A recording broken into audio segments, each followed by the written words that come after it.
I'm from New York, very, very cold New York. Yes. But anyway, okay, let's see, I just lost my gallery view. Hold on. What happened here? You're on speakers. Would you rather be on gallery? Yeah, I like gallery. Okay. All right. So Ash, if you want to. I'm good. I'm good. I'm on. You're good. I'm Okay. on gallery. I like to see everybody's faces, not my own. All right. And so welcome back, everybody. Thank you for joining us. I do know that this is a very popular book, and I'm very excited about leading the discussion. For those of you who are here for the first time, because there are many of us on this meeting, this Zoom meeting, at this point, we have more than 40 participants. And I do like to make this as interactive as possible, right? I want to give everybody an opportunity to chime in if you would like to. So I'm going to tell you how I'm going to go about it and when it would be best for you to join in. So I'm going to do the presentation in 6 different segments. I will pause in between segment and see if you have comments or questions. But this way you kind of know which way I'm going. So if you have a question that's related to that, kind of hold off until I get to that section. And if I don't cover it, by all means, type in your question or raise your hand. So the first part of the presentation, we'll talk about the 2 authors, Marie Benedict and Victoria Christopher Murray, how they met and how they came to write this novel and what their goal was in presenting the fictionalized account of the real person, Belle Greene. Then the second section will focus on literary precedents, not only with Nella Larsen's novel back from 1929, Pasek, but also film versions, most recently being the Passing that was on Netflix. I believe some of you may have seen it. We'll talk about that, as well as a book that we discussed together, The Vanishing Half, not too long ago. So those are the literary precedents. Then the third segment will be part of my favorite part of the discussion. I call them the essential questions. What are the essential questions that this novel made me think about? What are the questions that haunted me after I closed the book? Section 4 will be a combination of the themes and how they relate to the historical backdrop. What's going on? Where is it going on? When is it going on? What are the politics behind the personal relationships between Belle Greene and J.P. Morgan and, of course, Berenson? Then I'm going to talk a little bit about Belle Greene's family and her mother's choice to pass as white. What were the pros? What were the cons? Her relationship not only with her mother, but also with her father, and how the authors chose to speculate is probably the best word, wherever there were gaps, based on whatever few facts were available, how they speculated about certain things in Belle's life, particularly the abortion and also her meeting with her father. So those were 2 specific events that they had to kind of say, well, we think this might have happened because. And then, of course, as always, I like to end with passages, but sometimes I can't help myself. If I remember a specific passage that I think is relevant to what we're talking about, I'll jump ahead and insert that. So that's basically how I plan to go ahead. And I will pause for a moment before I begin to see if anyone has sort of a burning comment, an observation or a complaint or a question that you want to throw out there before I begin. I'm happy to entertain that. Anybody? Want to add? Anybody? I know that James said it was a great and interesting book and a pleasant read and loved it. But I see Maxim. If you want to unmute, go ahead. Yeah, this happened a lot. So-called blacks passing for white. This happened a lot. And I'm from Louisiana, and this happened a lot. I can't tell you how many blonde, blue-eyed people that I've met that are, so say, a third of black or whatever. I mean, Yeah. this is not, it's extraordinary in a way, but It's not not in, so not in- uncommon, is it? It's yeah. not so uncommon. And, one of the things that is very interesting is, of course, even within the same family, very much like we saw in Brit Bennett's The Vanishing Half, where two sisters, the twins, decide to, though they can both pass, they take very different paths, right? And the question, and I'm jumping a little bit ahead to one of my essential questions, is if one chooses to pass, do we see that as readers and as outsiders? Do you see that as an act of bravery or as an act of betrayal? Not going to answer that, but that's kind of like where we're going with it when I get to the essential questions. Okay, any other burning comments? Well, Barbara King That's- said she was horrified by the tension she had to live with, that she had to live with all her life. Okay, all right. And so I'm happy to, thank you so much for sharing people's, your personal experiences, because it definitely adds to the authenticity of what these authors were trying to do. So when the two authors met, first of all, I have to admit, and perhaps like many of you, that I did not know about Belle Green. I have been to the Morgan Library a number of times. I did my education first at Hunter College, then at the Graduate Center in the city. So I was always in the neighborhood and there was no campus there. So whenever I had free, opportunity, I would haunt the different museums or Central Park if the weather was nice. So I was constantly in the Morgan, and never once did I even know this bit of information. And what Marie Benedict talks about is that she happened to hear this almost like an anecdote that one of the docents let out one day when she was visiting about Belle Green. And she started doing research on it and really she thought it's a great story. It needs to be told. It's a great truth, needs to be told. But she felt that as a white writer, perhaps she wouldn't be able to do it justice, because though she could present the facts and she could connect the dots and make up, a narrative, a fictional narrative, perhaps she could not really understand. She could understand how Belle might be received from the white person's perspective, but she certainly couldn't express authentically how Belle might have felt. And so she decided, it was through her publisher who suggested she team up with Victoria Murray, and the two of them working together. And it was right during COVID. So they became, as I'm sure you read at the end, right? They tell their story at the end of the novel. They became not just collaborators, but they became very good friends. And what they wanted to do was call each other out every time they felt that something didn't ring true, either in the way that Belle was being received or in the way that Belle felt in a particular situation. So what she wanted to do is, says, we know that no one knows anyone else's experience. You can only guess at it. So together they did a very wonderful job, I believe. I talked about literary precedents. 1929, Nella Larson wrote this novel called Passing.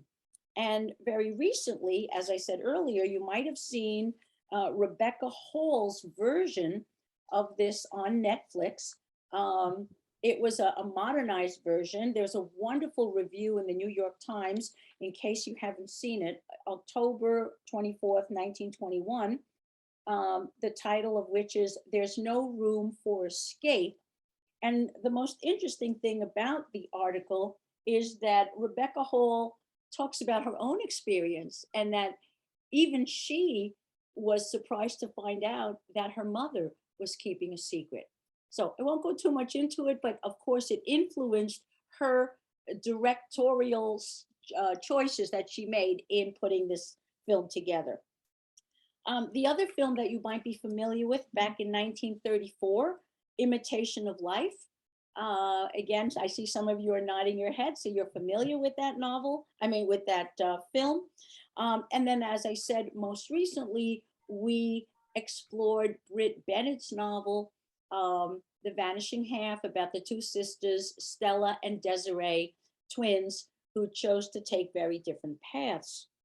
Now, some of the complaints that readers had about Britt Bennett's novel, The Vanishing Half, was that, maybe it's a little overdone, because it wasn't based on a real individual.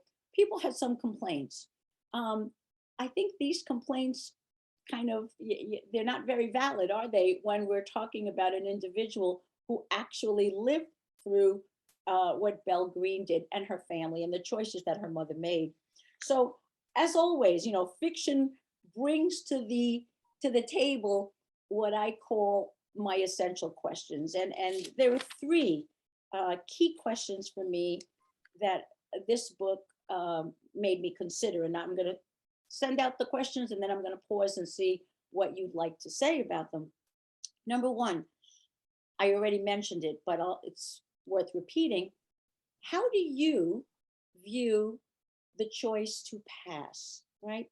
Can we see it as, or do we see it as an act of bravery, right? Do we say, well, that's very courageous of you to go ahead with this choice? Or do we see it as an act of betrayal? Of course, in this family, the mother and father would answer that question very differently. So I'm going to throw that out to you in a minute.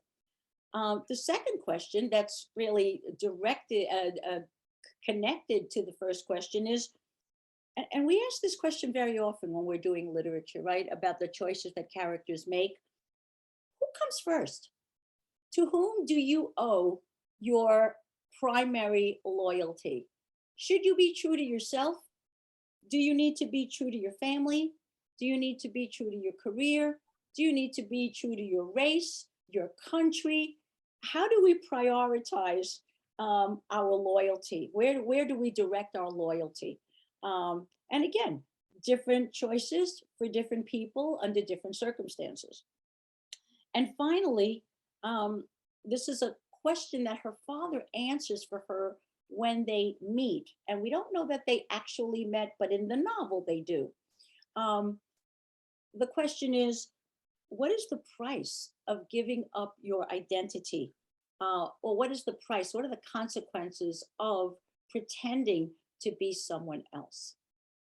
So I will stop talking for a few minutes and I'll turn it over to you and see if you'd like to comment on anything that we've said so far. Berna, go ahead. If you'd like to unmute, hold on. And then I'll get to you, Doris, I see you. And let's see, go ahead, Berna. I happen to be an identical twin. Ah. And my sister and I both read The Vanishing Half. We read everything about twins. And one of the burning questions for us was, how did she choose to leave her other half? And could we have made that choice? We had lots of discussions about it because it was, when you're an identical twin, it's very different than being sisters or anything else. You can't refer to identical twins as sisters. It's not the same. And it was just, I just thought the question of bravery, or what would you say? What was the word you used? Bravery or? Was it bravery or is it betrayal? Right. And that's a big question. I don't have an answer for it. I thought my husband and I discussed it, and my point to him was that it might be betrayal, but if that's the only choice I have to give my children a better life, and it's certainly a very different life, what would I have done? I don't know, but I admire the betrayal, if that's what it is. Oh, okay. Of course, I don't expect answers. There are no definitive answers. These are rhetorical questions, Right. but they are, again, they're essential questions that are at the root of what this novel is about. Right. Very good question. I love the question. Good. We had a couple of other hands up. Yep. Doris, go ahead, and then I'll get to you, Maxim. Go ahead, Doris, if you want to unmute. Hold on. Go ahead. Okay, can you hear me? Yes. All right. I think that Belle was a courageous woman based on the time in which she lived. She chose a choice. She made a choice that was best for her and her family, because she wouldn't have been able to get a position like she got if she lived as a Black woman. I think she was not only courageous because she was Black, but I think being a woman, Yes. being around a lot of men in a career where they were assertive in the bidding, and she stood her ground. She knew her subject matter, and she didn't back down. So I felt like because of the circumstances, she was loyal to her family and to herself, seeking a better life. And that's why people, not only Black people pass, but people of some religions change, because they want better circumstances based on the choices that they can make. And I don't feel that she betrayed her race. I think what she did was she tried to do the best she could for her family. And she was like, she gave up a lot. She gave up her child in the abortion because the man, Bernstein or whatever, didn't want the child. Berenson, Bernard Berenson, yes. Yes. So I think she made choices based on where she was at and what the circumstances were. Okay, thanks. All right, and Maxim, go ahead. Yeah, I was about to say the same thing. This is it's positive for it. This is the 20s. Her choices would have been just so limited, and particularly if she was interested in that field, there's nothing else she could have done if she really wanted that life, because you had no life if you were Black. You were just subjugated to be in a certain position. You couldn't do anything else. You had to be a servant or something. You could not get that kind of respect, and you couldn't live a full life. In many ways, it was a full life. You know, she fulfilled her needs. She took care of her family. You can't say more than that. Yeah. You know, we have to remember, let me just interject for a minute. We have to remember that she's not the one who makes the choice, right? Right. She's 16 years old. She has lived as a young Black woman up until that point when her mother registers them in the census as white, and off they go. And so she's also, and I have to repeat how important it is that you readers have brought out so far, you speakers particularly, who just mentioned these facts, that not only is she dealing with race, but she's dealing with gender. She is working in a profession that is male dominated. And not only does she figure out the nuances of how to navigate that world, she surpasses that. She outsmarts them. And we'll look at some of the examples. And so she's dealing with a lot. And though the choice is not made by her, she feels the burden, right, of that family. You know, her mother keeps telling her, our lives depend on you. Our future depends on you. So part of it is that she's kind of stuck with this burden. She doesn't really have a choice, right? She hasn't made the choice other than to follow the choice that her mother, to embrace the choice that her mother has made for all of them. I want to say one more thing. I know someone who's done that, so I do know. Okay. I see you, Jill and Sabrina. Go ahead, and Jill, you're next. Go ahead, Sabrina. I'm definitely on the same bandwagon as extremely courageous. I think especially in those days, thinking about what the danger, the risk that she took. And if she had gotten caught at any point, this is a woman who had so much moxie. Like she was so, I mean, I wanted to hang out with her and become her friend. She's someone that just seems so cool. And she held true to her decision because she was committed to taking care of her family. And the rewards were incredible. She took such a risk, but the rewards were the lifestyle she led, the experiences that she had, and what she got to also provide for her family, which, she could have rebelled, right? She could have made a choice though. She could have said, I'm out, and just gone her own way, because with the amount of just how she was so determined, she could have done anything. But she did make that decision, and I think it was very courageous that she did. And I love the book so much. It was really good. It's a great story. Enjoyed it. And Jill, go ahead. Well, someone commented that one of Belle's obstacles was that she was in a man's business, and it was so difficult for her as a woman competing with all of these men. However, I think we should note that she used her being a woman to her advantage. She was a flirt. She dressed very provocatively. Yes. And I think she used that in many instances to get ahead in the business.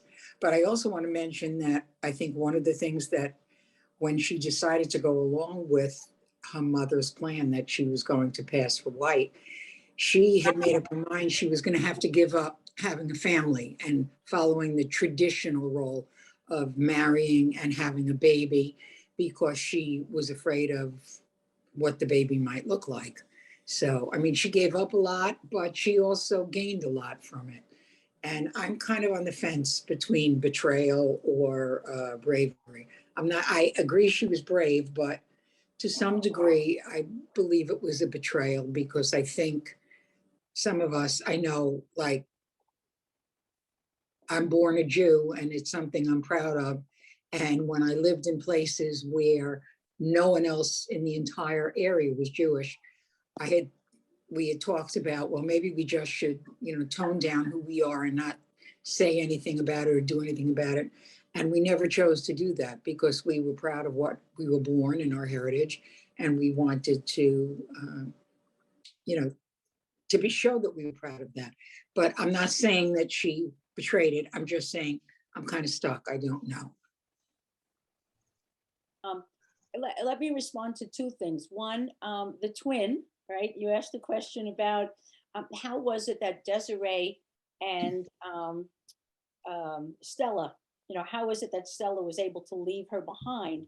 And I think that was also one of the, I would say, complaints, right? That readers had, like, how true did that ring? But, she leaves her this very cursory note, see ya, right? I got to do what I got to do. And she chooses to marry, forgot his name now, Blake, I think, I forget his name. But it was a choice that some people didn't buy. Whereas here, we can't say, oh, I don't buy it, because it happened. It really happened. So whether you might have made the same choice or not is a different issue. The fact is, this is the choice that Belle's mother made, and this is the choice that Belle decided to go forward with. Not that I don't think she had too much of a choice, although I agree with you, Sabrina, she could have at some point said, nah, I'm not doing this anymore. I just wanted to share with you, and again, I said I was going to jump in every once in a while, about, her father's comment at the end of the book. And he says to her, well, first she talks to him, and she says, she's thinking, well, I am impressed with the work that's being done, particularly by the colored fraternities and sororities, and feel pulled to the cause. I wonder how I can help. Living as a white woman, could I ever participate in this important work for colored people? Or should I abandon my false identity and launch into the fight for equality? I feel like there's no real place for me inside my father's world or in the white one, and I am adrift. So, part of her dilemma is also, if she's entertaining the notion of, is this passing in any way a betrayal? She looks at it from the other side and says, well, could I do anything to help from the perspective of a Black woman, as her father believes one can? But at the end, even he gives in and he says, but that's the price, isn't it? Pretending to be someone that you're not. His tone carries no judgment. When I saw your picture in the New York Times, I was so proud of you, but I was also profoundly sad. I realized that to achieve one dream, you had to forsake your core identity. Changing your name is easy. Changing your soul is impossible. And so again, there are no right answers, right? There are no right answers. There are the choices that people are confronted with, and the time and the place and the situation that they have to deal with. And at any given moment, make a choice that they feel is right, perhaps for them, for their family, or as in Belle's mother's situation, for her children. Okay, back to you. So yeah, Barbara King had mentioned that she was able to respond to others quickly and with wit, and she could never do that. She thinks too slowly. She admires her courage and her wit. Yeah, and not only was she able, as we said, to outsmart the men, but as you pointed out, Jill, she's able to use her femininity to her advantage, her sexuality to her advantage. And it suits her well because she knows she can flirt with abandon because she's not interested, or not that she might be interested, but she knows that she can never aspire to have a more conventional relationship. So, hey, if I'm going to flirt, let me flirt. And her relationship with Berenson, which we have to talk about that because it's pretty complicated, considering that his wife is in on it, and this is like an open marriage that says, sure, go for it. And so on two different levels, excuse me, that relationship is something that we need to, parse. So, okay, back to you. There's somebody I think I saw. Sandy had said that she thinks that she was very brave, and Sue had said an act of necessity, and how can Sue as a white woman judge her decision? That's And then right. I see Sang, if you want to unmute, I see that you have your hand up. Hold on. Songs, yeah, got it. Yeah, I happen to read all those 3 books, Passing and Vanishing Half, and then Personal Librarian. To me, try to live not true to yourself, how difficult that will be and how unhappy that will be. And of course, at Passing, she ended up killing herself. But in that sense, Belle tried to live not able to true to herself, how courageous, how painful, how agonizing, and then she succeeded. So I really admire her for that. And it's too bad, isn't it, that she didn't get the recognition that, she deserves and she's getting now. But, one of the things that we haven't yet mentioned, what she did for herself and her family, but how lucky are we that she was able to help put together this wonderful collection. The Morgan, as I'm sure you've read, will be celebrating its centennial anniversary in 2024. And so, a lot of what is there and available for us, not only because Belle was able to convince the Sun to make it a public gift, but also that she was instrumental in helping to collect all of these treasures for JP Morgan. So we do owe her a great deal. Okay, somebody else? Anyone else that wants to add before we move? Anyone else? All right. So the themes that the author weaves together, and I think pretty expertly, but these authors, plural, right? Of course, there's the racism of the time. And it's not only racism, but it's anti-Semitism, we see that J.P. Morgan is not particularly an open-minded kind of guy. He makes a few not so nice comments about Berenson. He makes a few not so nice comments about his daughter's partner. He makes a few not so nice comments about anyone who doesn't fit into his sort of notion of what one should be and how one should live. So there's that. There's the notion of family dynamics, leaving race, religion, everything else aside. His young daughter is very much jealous of Belle. It is very clear that Belle has JP kind of wrapped around her finger, certainly when it comes to business, but what's her name? Anne is not really happy about that, right? I'm just going to get her name right. It is Anne, right? Yes? Somebody help me out here. Yes, yeah. Yes. Okay. Okay. So Anne is a little jealous, or maybe I would say a lot jealous of Belle's relationship with her father, J.P. Morgan, but also there's something that I think, at least this is the way the authors present it, right? Anne respects, or let me revise that. Anne comes to respect Belle's power over her father, and she kind of, the way it's presented here, kind of says, you know what, I'm on to you.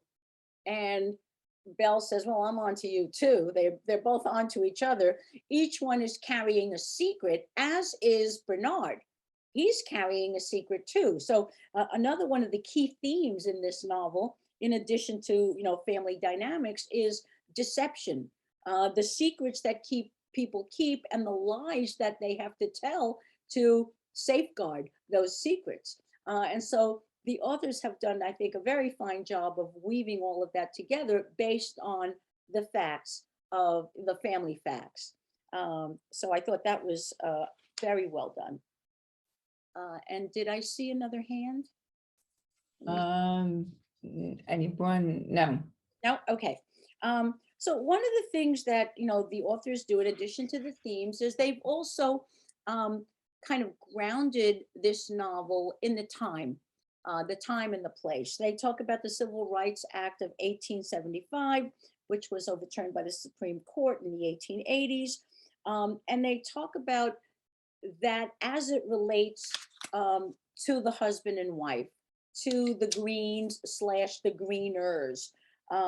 So we learn later on that Genevieve Fleet, her mother, came from a well-to-do family, an elite, free community of coloreds in Washington. And I use the word colors because that was the word used at the time.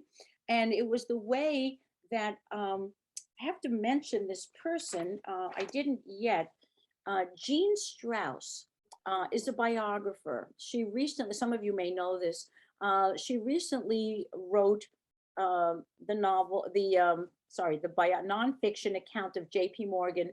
The title of the book is Morgan, American Financier. And she did a lot of work. There's one chapter, not the whole book is about Belle, but there is one chapter in this biography that is dedicated to Belle. And she wanted to find out, but because we didn't really know what Belle does, as is portrayed in the novel and as reflects the truth, is she burned all evidence that might have exposed her as being colored, as being non-white. And she probably did that for a number of reasons. Again, we're speculating. One is, what damage might it do to the collection if people felt that, oh yeah, it was put together by some colored woman? Would it undermine, would it compromise the value of that collection? Number one. Number two, she's probably thinking, well, you know what? I've kept this secret this long. Why would I at this point expose whatever remaining family is left? So she does it, I think, to protect not only the people she loves, but the work that she so much loves. But there are two things that are in this chapter that are very interesting.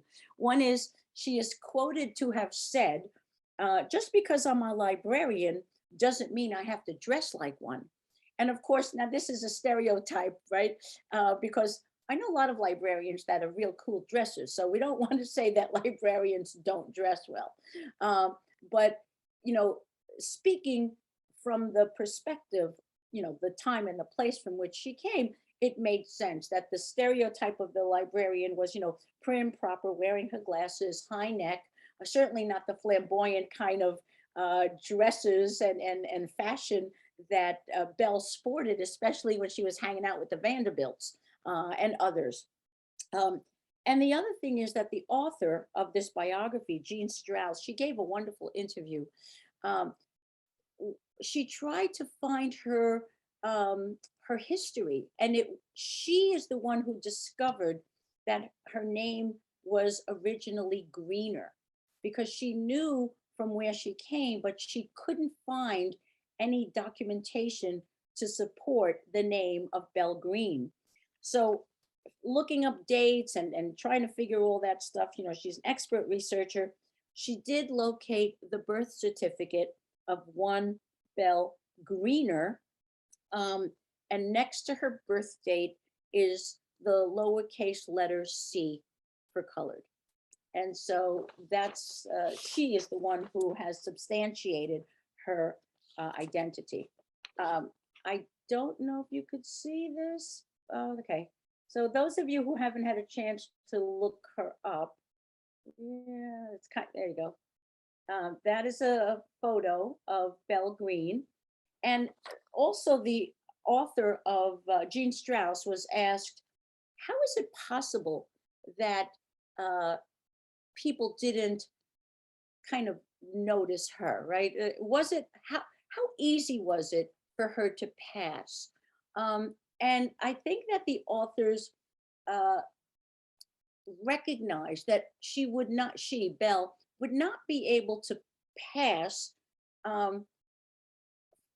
for everyone, right? That passing would not be possible in everyone's eyes.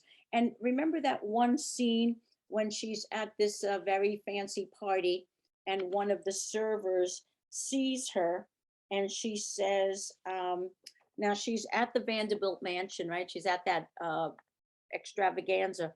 And Belle sees the black server and she's worried that she recognizes her. This is, again, it echoes a scene that we saw in The Vanishing Half. If you remember, Stella is neighbors with this woman who lives across the street. And she's a Black woman. She's got her Black friends coming over. Desiree is watching from across the street and she's longing to, like, I wish I could be with them. And she feels that I'm really missing out. But then she worries, gee, I wonder, I remember her name was either Loretta or Lorraine. I wonder if she can see that we are alike.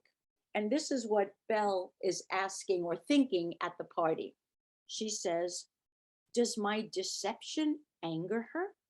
Will she reveal my identity to the host, to my boss? Will I lose everything I've worked for because I didn't heed Mama's warning? Can I plead with her to not to reveal my secret? Make her understand that this fall wouldn't just be about me, but would affect everyone that I love.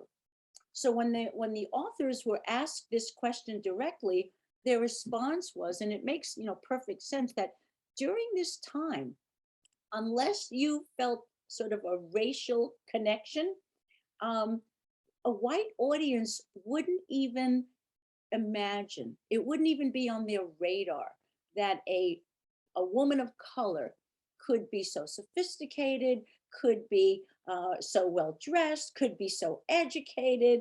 And, again, it speaks of the prejudice and the racism of the time, but it would probably go unnoticed and it wouldn't be a problem. Let me pause. I see a hand, Donna. I was going to say that, but also, don't you think that also, even if somebody did notice, like once she had the kind of stamp of approval of somebody so powerful, right? Right. Who would have questioned him, right? That Right, he was in his circle, correct. right? People get away with a lot of things because they have this veneer. And so she was within that bubble at that point. Absolutely. And again, we had a very similar scene in The Vanishing Half when Stella says, she's really worrying about it. And she says, well, you know what? Even if Lorraine, I think is her name, even if she were to tell everybody in the community that she suspected that I was Black, who would believe her? And so it speaks to exactly what you said, Donna, that, I'm married to this Blake guy who's, really a hotshot in the community. They're not going to believe this newcomer over me. And then there's this great line in there that says, and that's how she knew that she really had power. Because just because of by the color of her skin, she would be believed over her neighbor. Okay. Back to you. And Yep. There was, let's see if there's some other comments. Well, Barbara King had mentioned a little while ago, how long did she live and did she ever release her secret before she died? what her say? How long did she live and did she ever release her secret before she died? She did not, and she died in 1950. And the other thing that her mother did that was clever, she makes up this Portuguese grandma, right? And so she changes. She doesn't just, she takes the name of Greener, sorry, the father's name, and she changes it to Green. But she also gives her the full name of Belle da Costa Green, making up this Portuguese grandmother, which would explain her olive complexion, right? So she wasn't as fair-skinned as some of her siblings, but still, she could get away with saying, oh yeah, comes from my grandma's family. So the mother was very, very clever. And, the conflict between the mother and the father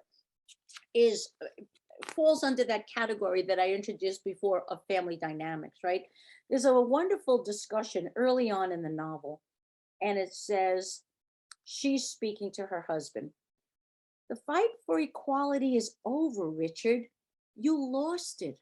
We lost it 15 years ago when the Supreme Court overturned the Civil Rights Act that would have given all Black and colored people the equal rights we deserve.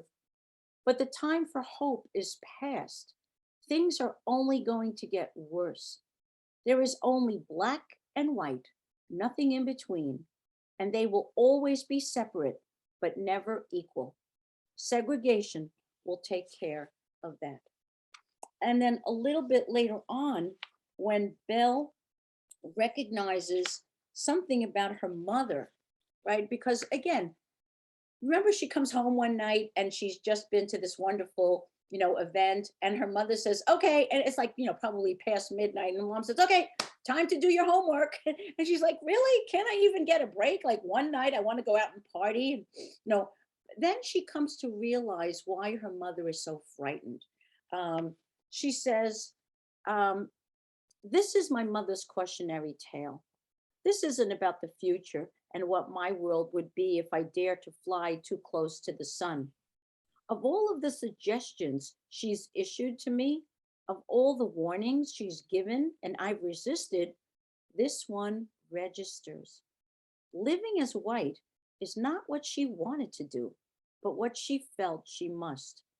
She pretended to be part of a people who had threatened my father, almost run my parents out of town, raised the specter of lynching, only because she had to. She gave up the identity she loved to live among people she abhorred, only for the betterment of her children.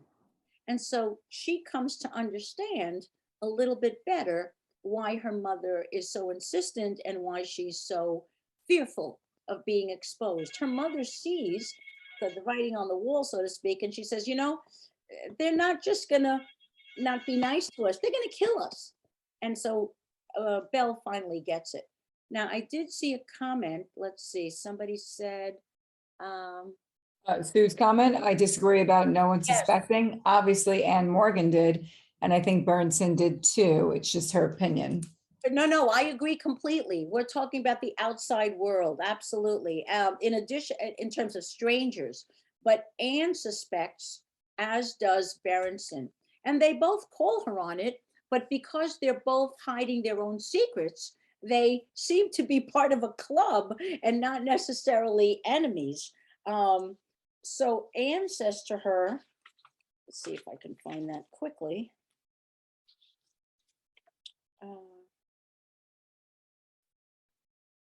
Okay, well, I found the one about Bernard. So remember what one of the moments when they're together, Bernard and Belle, one of their intimate moments, right?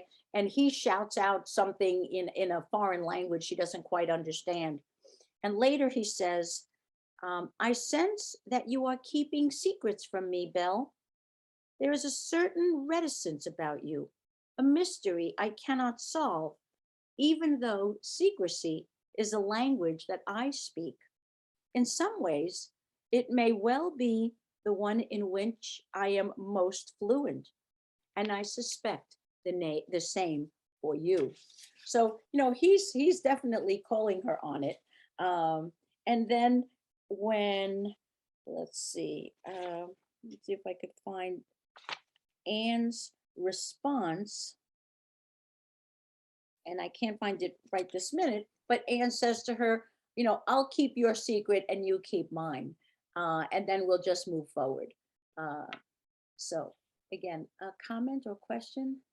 Looking on. There was in the, did any of Belle's siblings have children? Berna was asking. I believe that, well, they married white, they married into, the white world.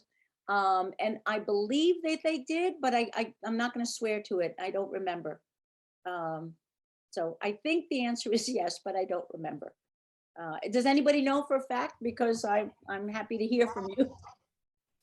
Anyone? Rose, No. Rose, are you saying yes? Oh, hold on. Let me just unmute.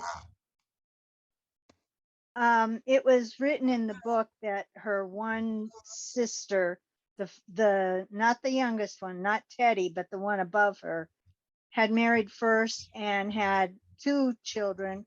And then later on, the other sister married and she had 1. Okay. And that was in the book itself. Thank But I'm you. not sure how many really they had in life and whether Teddy had any at all. And we never knew about Robert. Yeah. So again, I've forgotten those details and I didn't make a note of them. Shame on me, but thank you for that. And I think Bernice, did you want to add something? Hold on, let's unmute. If you want to, yeah, go ahead. Okay, I'm not sure about my question. I don't remember what I wanted to ask you. Oh, Belle goes to Europe on a buying mission. Yes. And at this point, she's having the affair. She's involved with Berenson. And she meets up with these, I guess they were Englishmen, and they offer her some kind of a cut. Yes. And she said that Berenson, and then Berenson's name comes up. I didn't get that part. He was Okay. like double dipping. Yes, indeed he was. And so Berenson is not portrayed as a particularly nice guy. And I thought where you were going with that was the way that JP Morgan called her on it, right? So when she goes on the European trip, it's under the guise of business, right? But JP Morgan suspects that there's something going on with Berenson. And he says to her, because no matter who you see or what you do, you are my personal librarian. You must always remember that you belong to me. But that's one observation. The other one is, to your point, Bernice, yes, Bernard was afraid, like he was the famous art critic, right? But he was double dipping, is a wonderful way of putting it, right? He was trying to play both ends. And of course, this really annoys Belle when she finds out. And so some of the questions that I've gotten in other discussions is, why do we think that she continued to have a relationship with a guy that was not so very nice? Does anybody want to speak to that?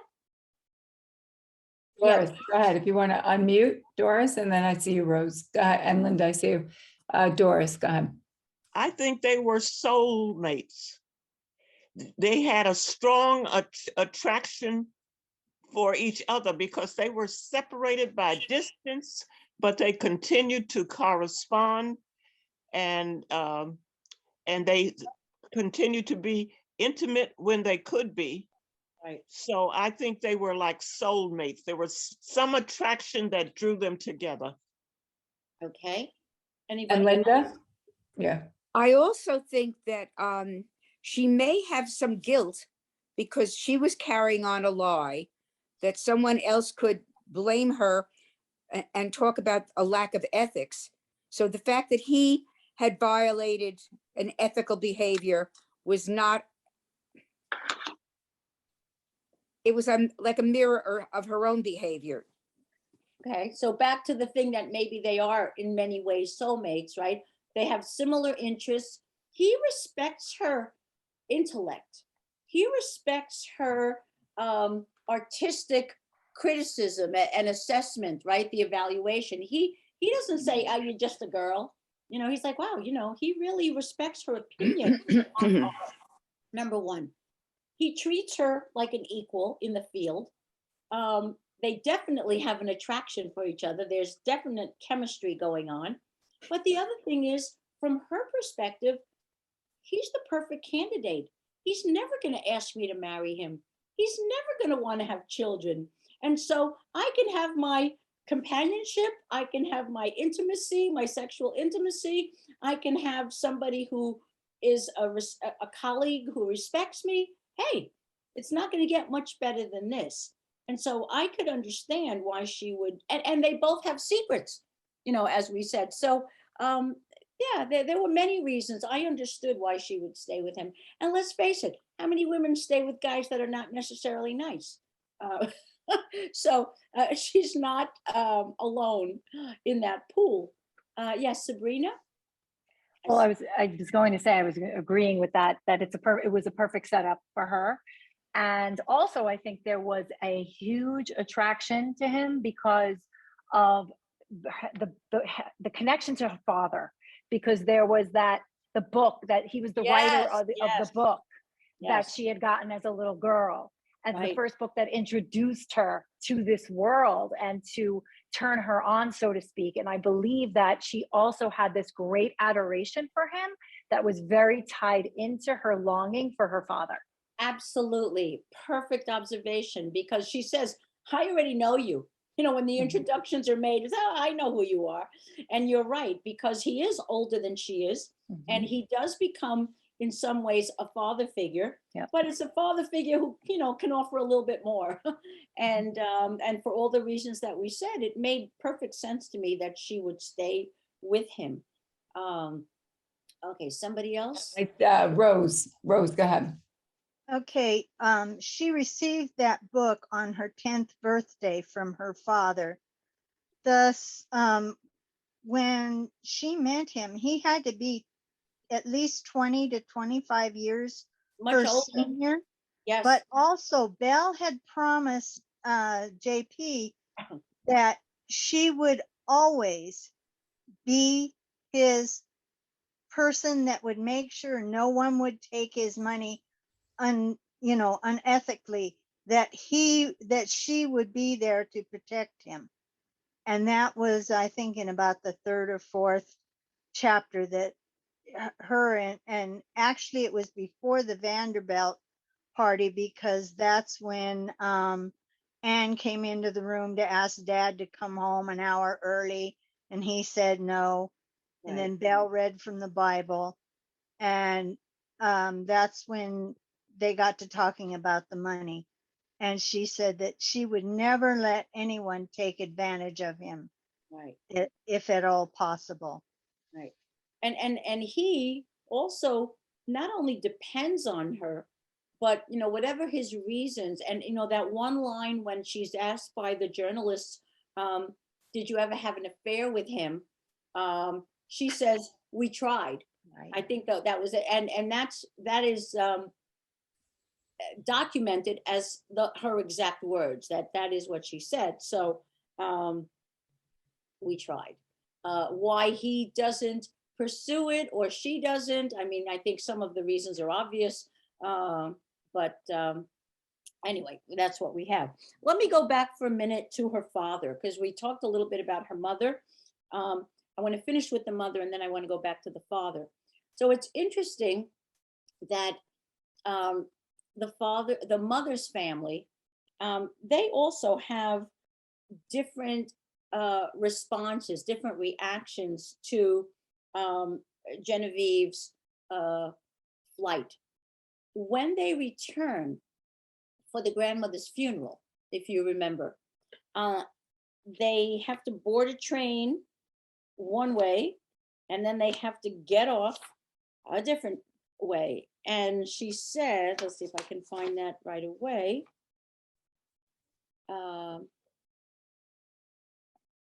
How strange is the power of geography and law, that we could leave New York as white people, but arrive in DC as colored. And so I know they recognize, the mother more than the children, that what precautions they have to take. But when they go to the family, her mother's family, there's Uncle Mozart and there's Uncle Bellini. And they both have very different responses. Uncle Mozart, who's been following, the progress of his niece, he's okay. He's a little more accepting. Whereas Uncle Bellini, and he's the one who's keeping in touch with the father, right? And the other uncle, no, did I have it the other way around? I have it mixed up. Well, I forget. One of the uncles is much more,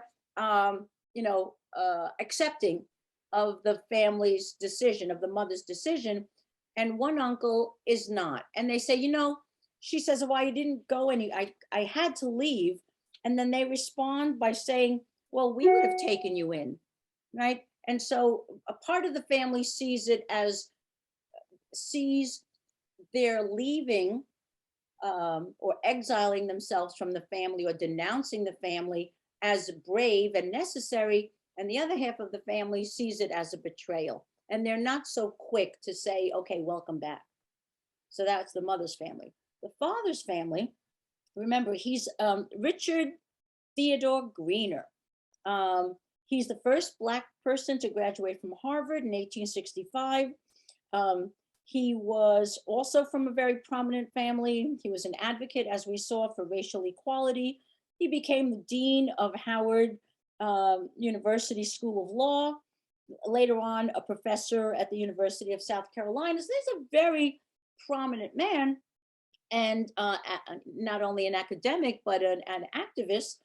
And it's interesting that he takes a Japanese woman to be his common law wife. And again, if this were fiction, we might say, that doesn't make any sense. But because it really happened, we can't really question what the man did, or did not do. But we can perhaps, I don't know, I'd like to hear your comments on that. Doris, go ahead if you want to unmute. Hold on. I'm sorry, I keep forgetting. Okay. He wouldn't consider a Japanese as being white. True. Japanese women are very, from what I can see, Oriental women cater to their men and provide a lot of comfort So being away from his wife for a long time, he probably needed that and wanted it. Someone who would cater to him and treat him kindly and meet his needs, even though he wasn't married to her. I mean, I would agree with part of that, but what I especially like is your observation that she is not considered white, so she is other. And so there was more of a connection there beyond the sexual, needs, let's say. But I think it's because there is sort of an understanding of what it means to be other. And Song, I Yeah, see your hand up. if you want to go ahead and, yeah, go ahead. Yeah, I'm not Japanese, but I'm Korean.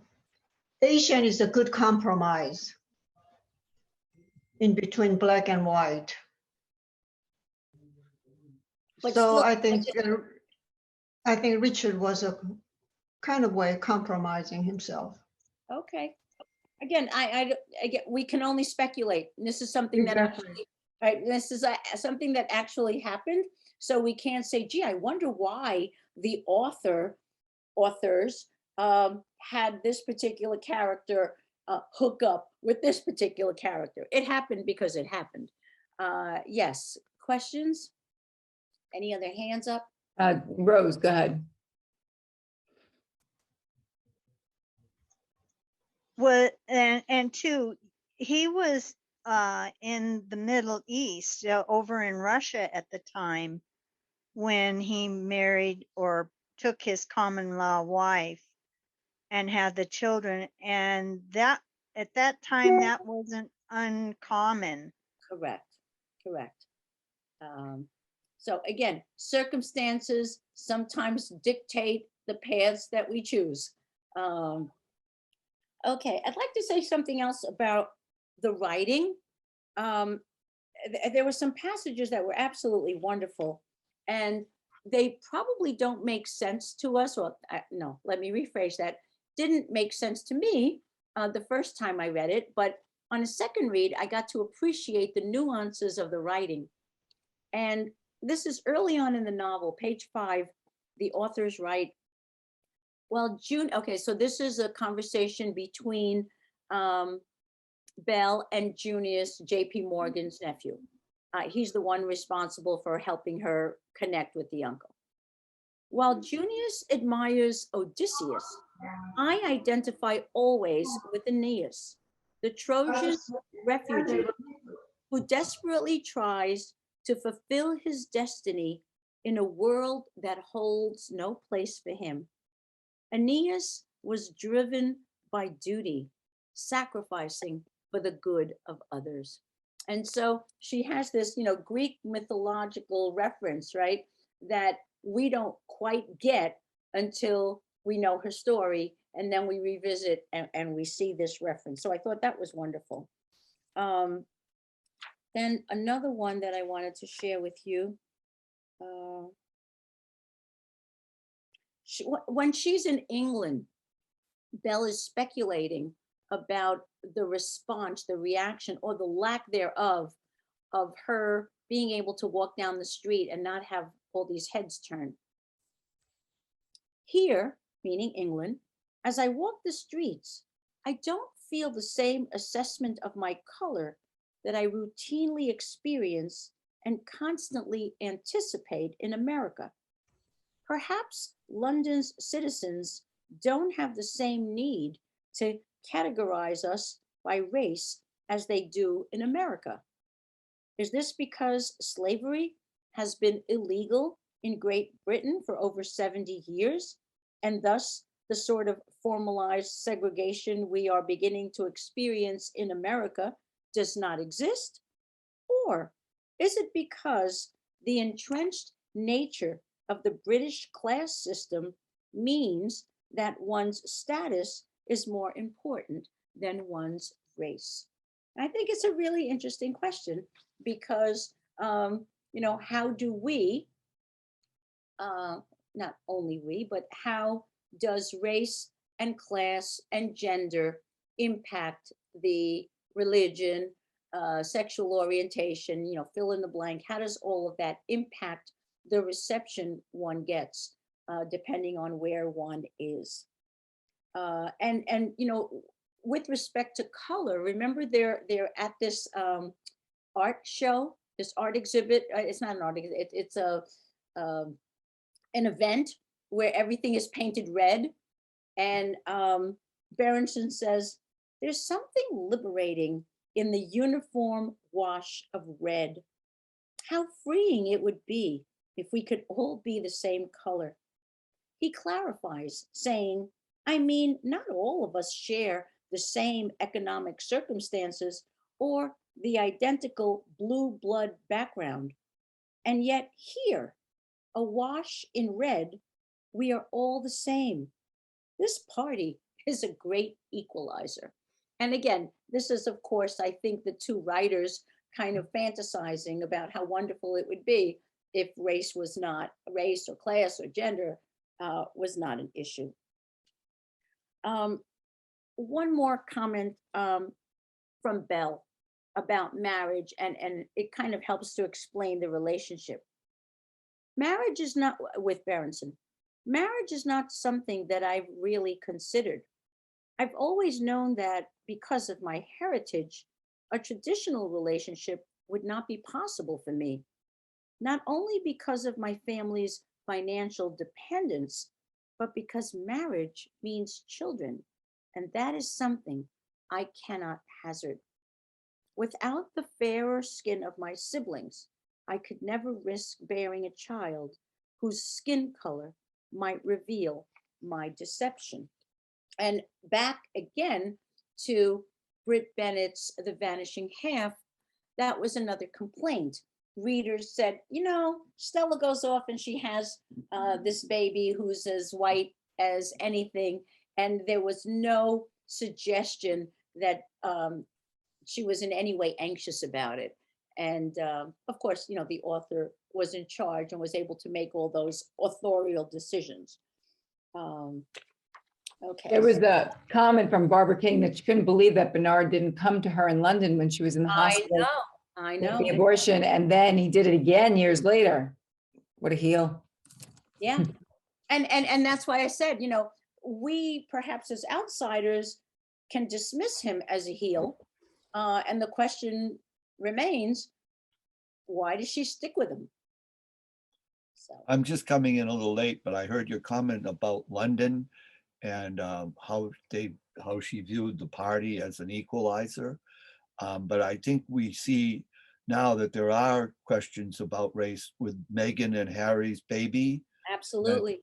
And there is a lot of, my daughter actually lives in London now, and there's a lot of underlying prejudices that we might call racism and they call prejudices. And that's a very fine line, how they vision society there.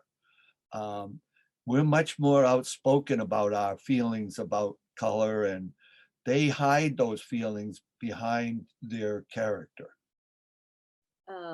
I don't remember if it was in this novel. There's a wonderful line about over here, it was more of a polite racism. Was that in this book? Maybe it was. It was a quieter kind of racism, a politer kind of racism, but the effects and the consequences were, not less horrible. Yes, Doris? Hold on, Doris, you have to unmute, and then Bernice, I see your hand up as well, so we'll get to you next. Okay. Go ahead, Doris. It seems that in London, the important thing is that you are British royalty, and then you belong to Parliament, or you are related to the Queen some kind of way. You're a relative, and if you have money.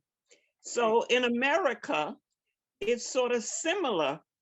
If you didn't come over on the Mayflower, then you're significant because of the money that you have.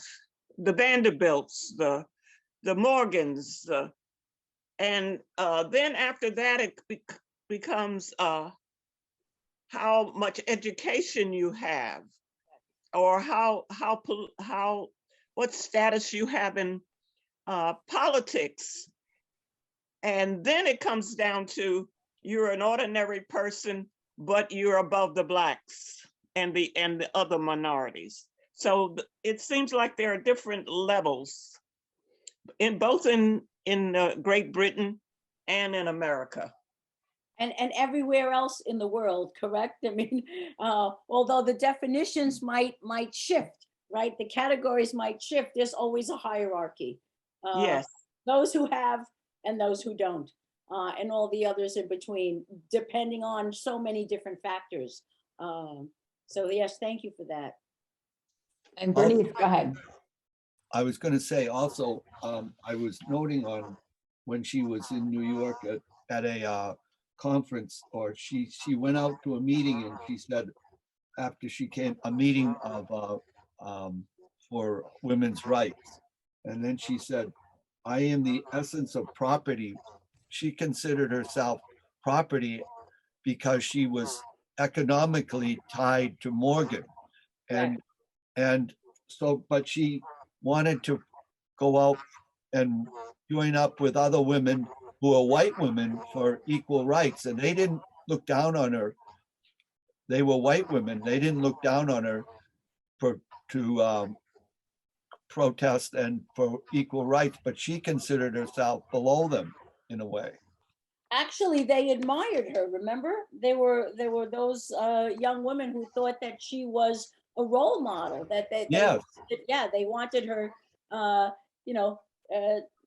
They wanted to hang out with her. They thought she was terrific. But this notion of property, you're absolutely right. I don't know if you were on when we read that passage where J.P. Morgan says, "Don't forget, you are my personal librarian. I own you," basically. And do you think that comes from her status as a woman of color, or just as a woman? No, just as a woman. And before the equal rights, that was where the women were considered. Exactly. And he's like, just don't forget that I own you. And I had, she could have been a white woman. He would have said exactly the same thing. Don't you go off to Italy messing around, for the fun of it.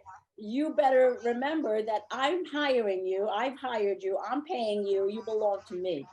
And a very typical dynamic, I think, of employer-employee, particularly male employer to female employee.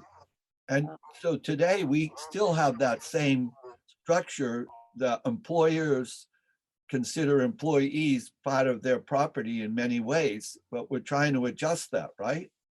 We're trying. Yeah. And I do see Bernice, go ahead. If you want to unmute. My question is that throughout the book, after Bell begins working for J.P. Morgan, he wants to acquire a certain, I think it was a book or a Bible for his collection. The manuscript, yep, the Caxton manuscript, I believe. What was it? And she does go to Europe, and eventually she secures it for him, but what was it? And how does she get it for him? Was it a Bible? It was one of the first manuscripts, written manuscripts. Rose, you want to help me out here? Go ahead, Rose, if you, yeah. It was one of the first printed manuscripts that came over to England, and it was held in high esteem, but there were only 2 left at the time that she was trying to find the book. And that was the one thing that J.P. Morgan put above everything else in all the wondrous things that he had. He had to have that one book. And that was her one I would say, quest to get him and to prove to him that she was worth his value and thought. And also, back in that time, most librarians were men, not women. Right. Women were only sub librarians. They just dusted and cataloged, put away, whatever. Most of the main librarians in that time period were men. And the art critics too. I mean, right, it falls into Yeah. that, you know, that no female critic was going to be taken too seriously. Right. But how did she actually acquire that manuscript? I don't remember. She acquires it for him and she brings it back to him. She outbid everybody else. She outsmarted two guys. Oh, okay, She- that was, yes. I yes. don't remember the exact details, but I do remember there was somebody else who wanted it and she outsmarted them. And what she says is when they ask her, because she, as someone mentioned before, I think it was Jill, that she's, you know, very flirty. And she, when she was asked by these other two rivals, right? Oh, promise us that you're not going to bid against us tomorrow. She's already made the deal. She sealed the deal, and she can say to them very cleverly, oh, don't worry, I promise I'm not going to bid against you tomorrow, knowing full well that this is a done deal, boys. I've already got it in the bag. And so it's kind of a fun thing. Certainly the authors present her as someone who is to be admired, somebody who's smart, somebody who takes risks, somebody who is not afraid to, you know, be in a room and kind of take over, as she does in many cases. So again, the sad part is too bad she didn't live to enjoy the glory. So. Yeah, Rose, go ahead. You were. Yeah, she actually even acquired it cheaper than what the owner was putting Right. it out for. And like you said, she had it long before the other two gentlemen were going. They were all going to go to this auction the next day, and suddenly Right. it's not up for bid. Right. It's already gone. So And- once again, that's outsmarted by a woman. Right. And I see Maxim, go ahead. Yeah, she offers him a deal, a personal deal where she get the manuscript personally. She sell it to him personally for a set price, and that way he didn't have to go through the auctioneers to pay them a cut. So he got the full price of the, which is what happened. Thank you. Okay. Okay, Do we have, how we doing here, Nicole? we're good. I think Sue added at the end that she thinks JP said that was that when you were discussing something before, that was a threat not to mess around with anyone, that he wanted total devotion. Right. Mm. I want to say one more thing, if I Yeah. could. Sure. With prejudice and when it comes to money, you always have to look at these things, which is more important. Say, even if you're a Black person, that you have more money or that you are a Black itself. And we're still fighting that battle, you know, which is gonna win, more money or you're Black. The way they used to do it here, right now is just saying, look, you got nothing to a poor dirt farmer, particularly the old politicians here in Louisiana. You have nothing, but at least you're white. Like it mattered that it would put food on your table, which it does not. That you could support your family on being white itself, which it does not, because they don't give you any resources for it. It's just to give you that idea that you are better, just the idea of it. I So we think you still- could add to that white male. Yeah. And so you have like another advantage, right? I mean, so you Yeah. could be, you know, white and then male. I'm not even sure what comes first. Yeah, probably white and then male. Not male and then white, but white, male, and then probably you gotta deal with the female and any other in the mix. Oh, yeah. Straight, yeah, I said any other in the mix, whether it's Yeah. someone had just said, you know, straight, or your religion, and some of these identity markers, which are easier to hide, right? You don't necessarily have to wear your sexual orientation on your sleeve if you so choose. You don't have to wear your religion on your sleeve if you so choose. But there are certain factors that you cannot hide, race being one of them, although in the case of passing, even that is able to be hidden. So, Mhm. Yeah, in my case, my friend was blonde, blue-eyed. She could do that. so yeah. Those of Um, you who maybe again remember when from our discussion of the Vanishing Half, there is a town in I think it's northeastern Ohio. I don't remember the name of the town right now, but if you Google it, it is a town that is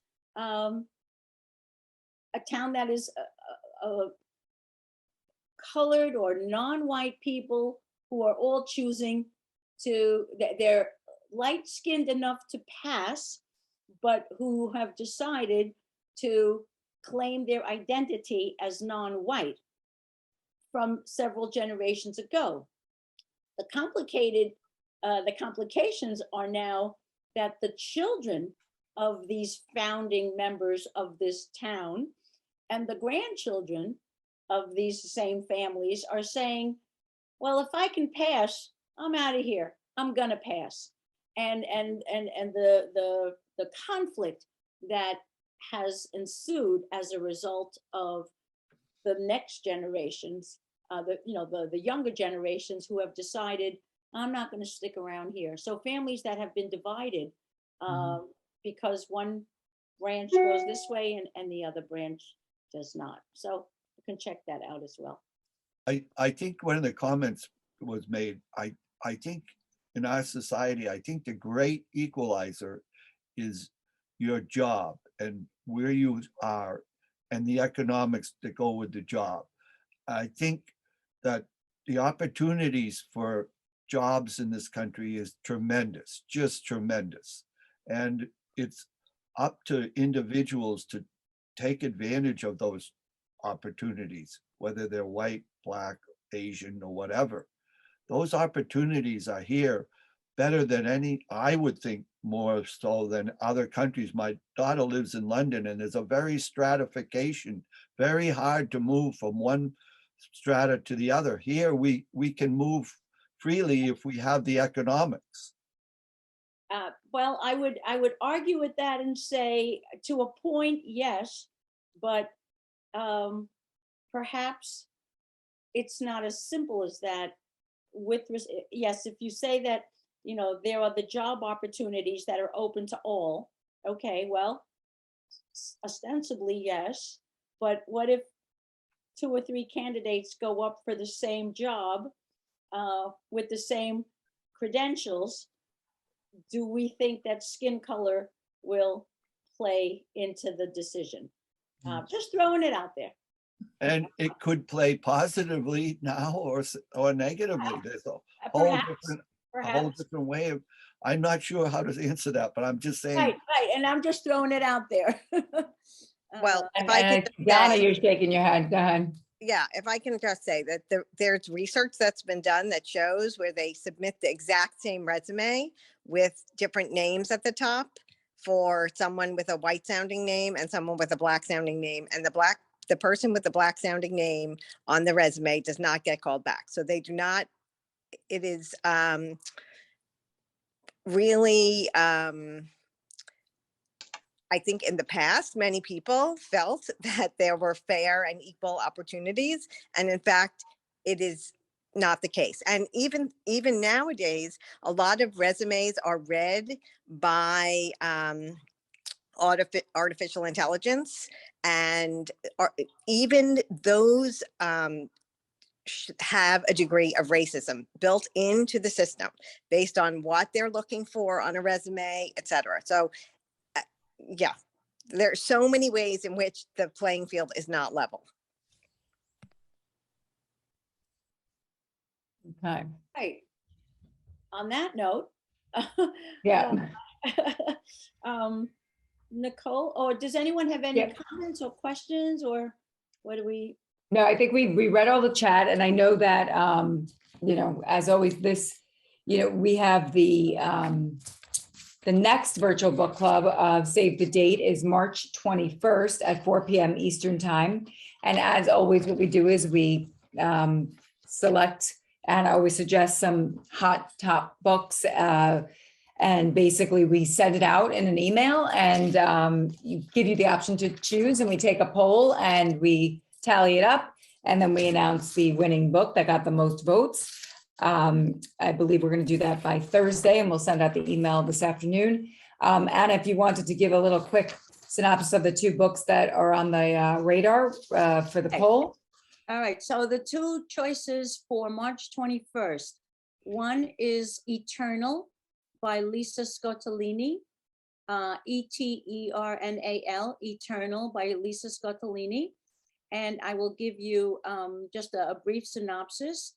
The setting is right before World War II, takes place in Italy, just when Mussolini is rising to power, but before he becomes chummy with Hitler.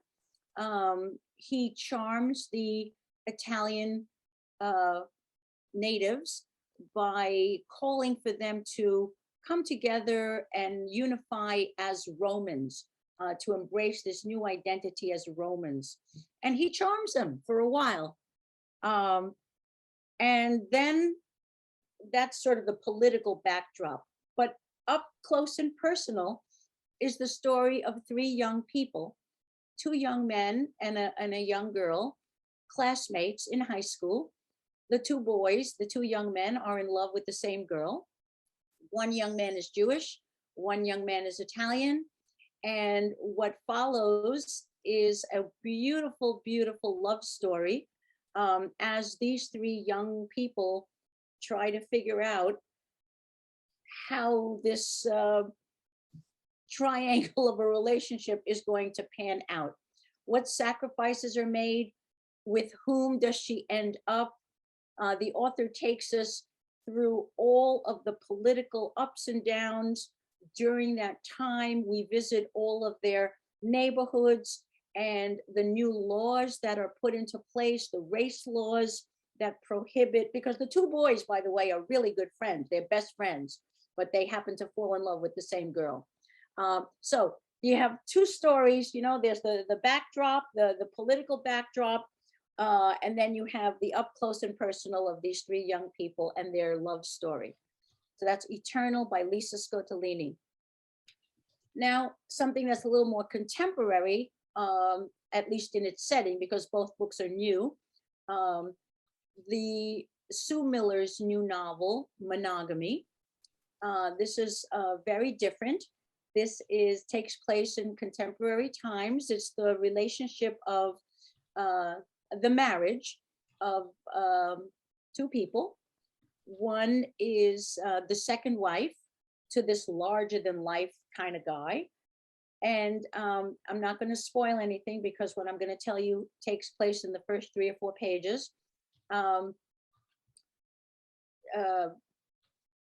One night, the husband passes away in his sleep, and the wife, the bereaved wife, doesn't quite know what to do with herself in her sorrow and her grief. But then she finds out after the fact that her husband was having an affair. And so in comes the title, Monogamy, Sue Miller's Monogamy. What does monogamy mean in a relationship? And also, what do you do if you can't really confront the guy who's been maybe unfaithful to you? How do you find that out, and how do you reconcile your grief with your anger? It's a very interesting, very contemporary sort of domestic novel about marriage in general, because the other players in the novel are his first wife, the husband's first wife, and their son, and the current wife's and the husband's daughter. So we have two children, two grown children, two widows, if you will, and the man who has passed away, and all of their friends in their little circle, and what's going on. So it is a page turner. You want to find out how it's going to end, and And Monogamy, the author for Monogamy is Sue Miller. Sue Miller. Sue Miller, Yeah, and author of The Good Mother. You know, some of you might remember her from The Good Mother. She likes to have these moral dilemmas. Like, what would you do if, you know, your husband passed away in the night and the next day you found out he was having an affair? All you want to say is, I wish you were alive because I want to kill you. It's kind of like the premise of the book. But Yeah, and I see Joan, you had, did you raise your hand? Did you want to add something? I saw you added something in the chat. Go ahead. Yes, I was just actually ties in with this yesterday on NPR. There was a great story on that, whatever that story hour is, every Sunday afternoon. So I don't know how you can go back and find it. It was about an Italian family. It was a couple in high school, and the girl got pregnant. So she married this Italian boyfriend, but she had also kind of been messing around, she said, with a black kid. And it turned out that the young man grew up passing as white, but until they moved to a neighborhood where he met this black guy and became friends, until the guy went home and saw he was in a white family. So the black guy recognized that he was black, but he had been grown up, you know, and raised as white. And then in the end, he does find his biological father. When he's in his 20s, he does confront the mother. And so the very end of the story, the woman says, but nobody's mad. They all managed to accept that this was at the time what the mother felt was the best thing to do. do you remember the title? I think I read that. I'm trying to remember the title. I just remember that the father and the son's name was Dave. That's the only thing that I can remember to identify, but it was the afternoon NPR storytelling. Yeah, and I'm looking through I know I read it. I just trying to find the title by looking at my books here on my library. But it was the moral dilemma for the mother, you know, Right. She kept that secret for a long time. And she actually they got divorced before the secret came out. So apparently they shouldn't have gotten married, but they had to get married. It was definitely a shotgun wedding. Sue Ellen, did you want to add that? I just want to add on a very similar note that on the new Carrie Bradshaw, Yes. whatever, Yes, that's the same same- scenario. exactly. Yeah, same storyline. And just like that. Yeah, I think that's funny. Really? yeah, Who thought of it first? right. Yeah, it's very similar. But we don't want to spoil that for anyone because that just came out and anyone who hasn't No, watched it. I wasn't going to give the ending, but then I figured, well, Yeah. I don't know if you can get back and hear this.